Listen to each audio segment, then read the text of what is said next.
Mr. Speaker, there's something that is going on with the executive. When they say that this house has corrupt practices, I've been seeing empowerment agendas, empowerment forums all over the country. Mr. Speaker, someone who was just the other day a CS is able to give about 2 million, 3 million every week in a function, in fact 2 or 3 functions in a week. Mr. Speaker, I want to tell you, what we need to do is start auditing the executive also. When they say there's corruption on the floor of this house, we also ask them, where is all the money you're spending coming from? Billions are moving quietly through Kenya's corridors of power. E-Citizen collects more daily, yet no one can clearly account for where that money lands. NTSA's smart card deal was so inflated, it raised eyebrows globally. Members of parliament are suddenly richer. Impeachment plots are mysteriously well-financed, and ordinary citizens are left asking, who is really eating? Today, we connect the dots. Wewe ulituletea e-Citizen, ukaimarket sana hii Kenya. Mimi juzi like 2 weeks ago nikakwambia, hii platform ya e-Citizen ilero na mtu anaitwa Oyugi. Na Oyugi ni anakula kwa hiyo 50% ya ile shilingi 50 unapeana kwa platform ya e-Citizen. Sasa leo William Samoei Ruto ripoti imepatikana kwamba uliiba 11 billion ya e-Citizen. Sisi kama wanabunge tunataka kukuambia hivi, ulikuwa unauliza sababu ya kwenda nyumbani. William Ruto, you are corrupt, wewe ni mwizi, umetuibia hata kimabavu. The latest twist in Kenya's financial puzzle is the e-Citizen platform. Every transaction, from ID renewals, passports, to business permits, funnels through this system. By conservative estimates, it generates tens of millions daily. But here is the catch. While Treasury insists the funds are centralized, insiders whisper about parallel accounts, ghost reconciliation, and private firms enjoying suspicious commissions. The question is simple but dangerous. Where are the millions from e-Citizen going? Are they cushioning the government's political survival or fueling private empires of the connected few? The committee for the 2 private entities that had been paid 127 million was under Wandabo Associates Limited 63 million and Gold Rock Capital Limited also 63. The money was in exact equal. E-Citizen platform is a scam. And why? In page 3, Chair, you've been able to read that there is no legal framework to guide this. And that's what makes it a scam. It is a good thing to have a digital process of collecting payments, but everything in the implementation has just gone wrong. If we are going the whole way, we want the whole way of knowing who are these private entities so that this matter is put to rest once and for all. There are these 4 bank accounts that were configured in the e-Citizen platform that were not, again, authorized. Chair, maybe you'll take point when they report, when they come, who are these 4 bank accounts? You will need to know these bank accounts. How are they even receiving the money? And how is the money transferred? Then comes the NTSA smart card deal. Originally pitched as a digitization masterstroke, the cost ballooned overnight.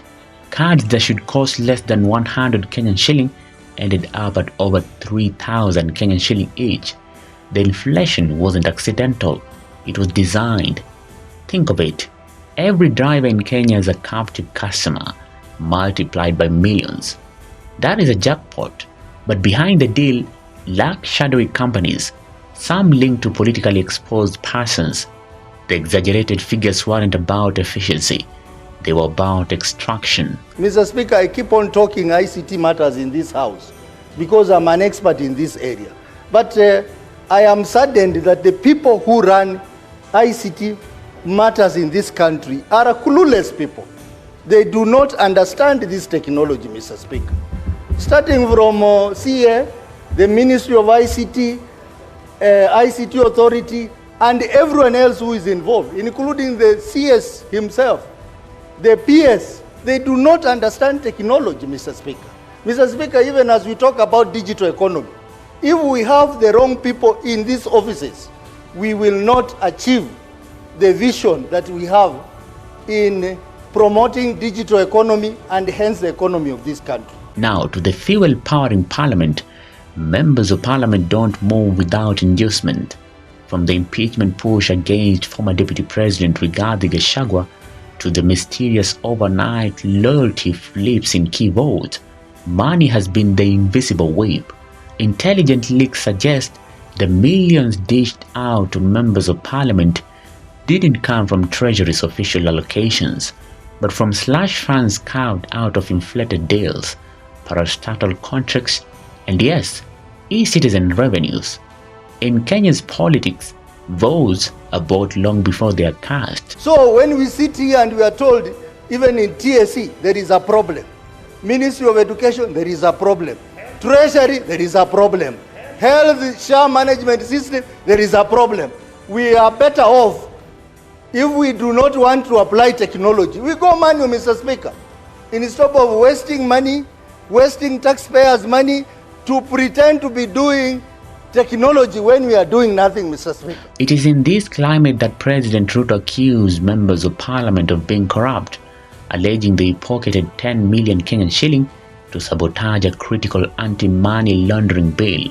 He warned of arrest. There are people who are destroying the credibility of parliament.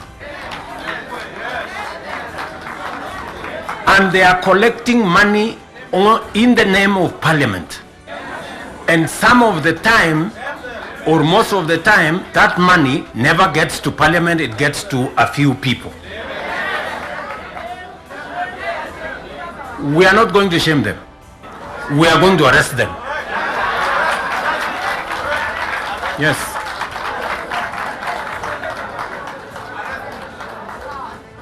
Do we agree? Do we agree? Yes. Whoever is giving and whoever is being given and whoever is doing whatever it is, we sort them out. Because the reality, friends, the reality is that there is a problem. And we all know here, tukitaka tu kusema ukweli, there is a problem. And unless we sort it out, we are going to destroy our nation. We are going to destroy this nation unless we sort it out. The members of parliament fired back with fury. Ugenya member of parliament David Ochieng declared, quote, "Everyone knows the temper of corruption is STATEHOUSE," end of quote. Others demanded that if Ruto has evidence, he must name names. The president needs, going forward, to do proper investigations. He said he gets information from NIS and DCI. He needs to do proper investigations before he can condemn the entire house. But again, sometimes we have to tell those who call us names that they need to look in the mirror. Kenyans know that the temple of corruption is actually STATEHOUSE. I stand on principle like the person I admire, Honorable Raila Amolo Odinga, and urge my party leader to listen to the ground on NGCDF. Mr. Speaker, I also want to urge my party leader that there is one thing I've admired about him, which is equality and fairness.